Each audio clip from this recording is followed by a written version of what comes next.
Uni Eropa sedang mempersiapkan sanksi atas penjualan minyak Rusia atas invasinya ke Ukraina setelah perubahan besar pada hari Senin oleh Jerman, pelanggan energi terbesar Rusia yang dapat membuat Moskow kehilangan aliran pendapatan besar dalam beberapa hari.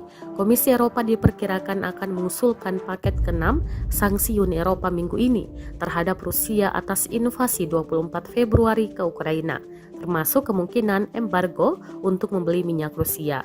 Kiev mengatakan ekspor energi Rusia ke Eropa sejauh ini sebagian besar dibebaskan dari sanksi internasional, mendanai upaya perang Kremlin dengan jutaan euro setiap hari.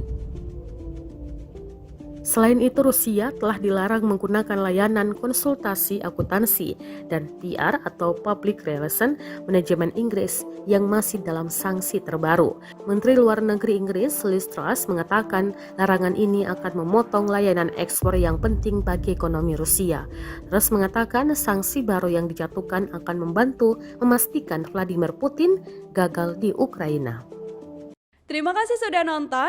Jangan lupa like, subscribe, dan share ya.